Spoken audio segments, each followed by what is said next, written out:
tag-ana asa kong lapita. O, ana, naghanan akong na-harvest. Bisag dili ako nag-harvest. So, ano tag-idya to Saan ba makita ba kanoy? Wala tag-idya. Tanawa lagi aning idyang mga little farm here. So, wala kay. Murag alang nga yung di na maklaro.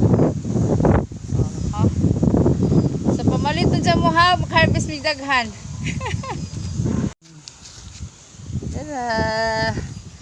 Giibta na pahak na guys, gipangibta na ho. Gipangibta na mo din yung mga kamatis aroy ko no sa naman nga hong. Ubay-ubay na yung kamatis. Nakaka-harvest na mi. Nagrasihan po mig apel. See? Guwapos mga kamatis noy. Madyo kayo ani si Jam makuan noy. Wa pa si Jaudla. Dali na ba sa udlo ning kamatis. See? Diba? Basta magkugi lagi ng tao na kasi mapupo. Agos kini nagunit sa cellphone kaya man ni nagkugi. Igura man ni namupo. Namupo sa farm mo dili iya.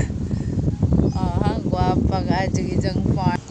Ina lang ko kung magnin mo kamatis, kaya dapat talagang kamatis sila pa lamang.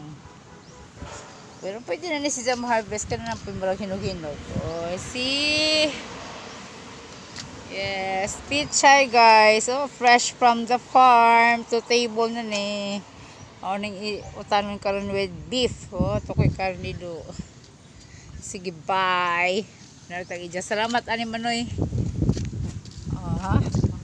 Nawa, naami diri sa ijang ibabaw.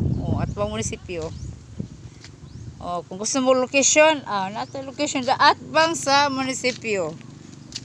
PM lamang ni Leopoldo kung gusto mo mag-order og kamatis o uban pa. Char. Bye! Na guys, from farm to table. Ito na ang akong gulay na pichay. Gikan gi-harvest dito sa farm ni Manoy Poldo. Kasi masarap ito guys dahil baka ang aking anong tawag nito? Sahog. Sahog ba yun? Masarap. Presko pa to. Matamis-tamis. Sige, bye. Kain muna ako. Arisan natin ng beef steak. Ito na yung gulay. Kanin. Kain tayo.